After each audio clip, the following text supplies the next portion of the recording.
I'm the junior manager here at the restaurant. I'm supposed to walk you through the job as our new security guard. From your resume, I can tell that you're already a well-experienced guard. But, it's protocol, so I have to walk you through the basics anyway. So, let's get started.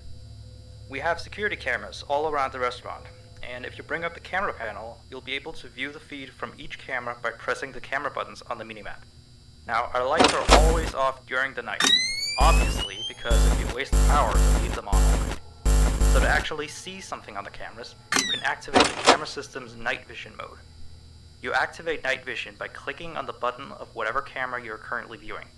So for example, say you want to see what's on camera 1. You bring up the camera panel, you click on the button that says Cam 01, and then to use night vision, you click on Cam 01 again. Once night vision is activated, you can click on any of the other cameras and view them with night vision as well. And you turn it off the same way you turn it on. Now, night vision takes more power than regular vision, so make sure you use it sparingly. Your first priority as a security guard here is to keep an eye on the animatronics. Those are really expensive machines, and we do not want them stolen. And you keep an eye on them through the cameras. We have quite a few animatronics here at Candy's. There's of course the cats Candy and Cindy, there's Chester the chimpanzee, there's the penguins, just lots to tell you. So, you also have 3 security doors in your office, each of which can be closed by pressing the door button by each door. These are here in case you're in some sort of danger, but personally I just use them to shut myself off from the world when I need a break. But don't let me be your role model on that one. You need to remember that closing these doors takes power. The longer they're closed, the more power they drain. I know that sounds kind of backwards, but you have to trust me on that. I think it's something about the doors having an automatic fail-safe feature in case the power gets cut off. So they open up if there's no more power. All I know for sure is that they do use more and more power the longer they're closed, so you don't want to keep them closed for too long at a time. Now, the reason I keep mentioning the power is because the restaurant uses a backup power generator at night, which only has a certain amount of juice in it. So anything from viewing the cameras to using the security doors takes power. You can see how much power you have left on the computer on the desk in front of you. Try not to run out of power. If you do though, you won't be stuck in the office since the doors will always open up anyway. Oh, and one last thing. The animatronics aren't completely turned off at night, so they might start walking around a bit. But just be careful not to let any of them into the office, because we have stuff in there we don't want damaged or anything. Though, don't bother with the ticket booth door. They won't attempt to get in through there. That should be all. You'll hear from me again on your next shift. Have a good night.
Hey there. I put up a note today to gather some intel on the animatronics from the other employees.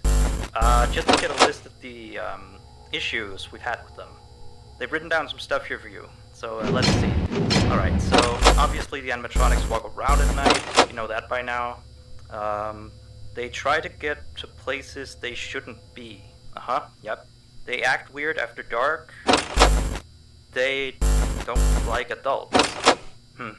I mean, I suppose. They always seem nice around children. Around us employees, they just kinda stare at you. I always thought they just had to be coded to interact with anyone other than children. But some of the other employees have felt threatened by them now and then. But I know that some of them are also superstitious morons. So who knows if they just became scared when the animatronic looked at them in the eyes or something. Anyway, one last thing on the list here. The last penguin interferes with the system. There's a sentence I never thought I'd say. We have these penguin animatronics as waiters. They take people's orders and whatnot. We used to have 3 of them, but 2 of them broke down and haven't been fixed yet. I think they're referring to the 3rd penguin that still works, or, well, apparently it doesn't quite work. So yeah, definitely don't let him into the office. His presence alone could probably destroy our systems. Well, that'll be it for now. I'll be sure to leave another message for your next shift.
still here, I see.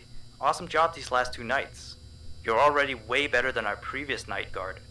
He didn't even stand 2 nights before he brought a wrench to his shift and tried to destroy one of our animatronics. The animatronic in question is the blank character, the one in the drawing on camera 11, I think. Yeah, I'm surprised he still works. And despite the holes and the fact that his left arm and the back of his head is missing, the kids still really like him. Anyway, ever since that day, Blank's been acting almost more strange than the other animatronics. Like, among other things, he seems to have developed this fascination with getting into the office through the tape. And I guess he can't see the glass or something. So yeah, keep an eye on him. If you see him heading for the ticket booth, just shut the door in his face and then he'll find something else to do, I guess. Oh, and by the way, ever since that new Freddy Fazbear's Pizza closed last week, we've been getting more and more customers during the day. So next week, if you're up for it, we could use you on the day shift. Think it over. We'll talk later.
message.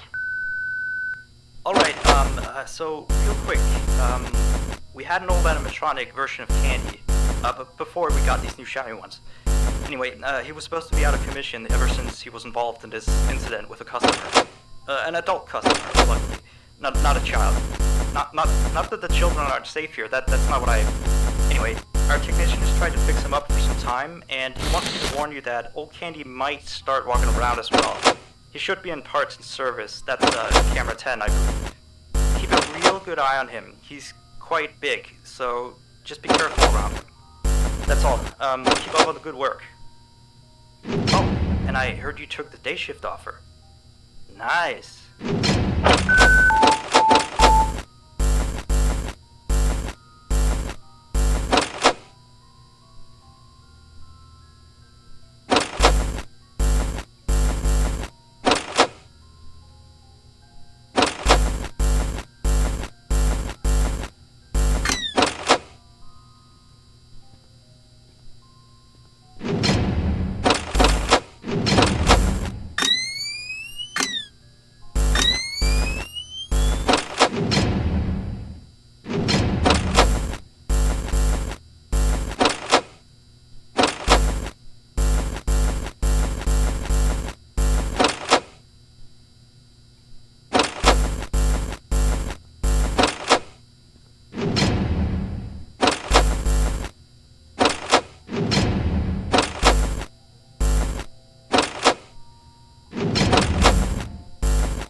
You have 2 new messages. Hello again. So, the big boss man told me to inform you about our off-limit areas. I know that sounds kind of silly since you're supposed to be guarding the place, but the manager's adamant that we don't go where we're not supposed to be. He's mostly talking about the rooms that aren't on your little mini-map. They aren't on the map because it apparently isn't any of your business. Or ours, for that sake. Like that extra room next to the parts and service room. I believe you can see the door from camera 9. Ah, yes, thank you. Here, keep the change. Excuse the sound of my delicious latte. Anyway, the manager says it's just a storage room, but I've of course heard many stories from my superstitious colleagues. So it's either an extra kitchen, staircase to a secret underground tunnel, or it's where he puts his bowling equipment because he doesn't want his wife to know he's still bowling. Of course, I don't believe it's anything special, to be honest. I overheard him talking about the room once. He mentioned something about some old, unused stuff. Maybe he's hiding and smiling. Who knows? Yeah, sweet. Anyway, I am all out of time. See you next week.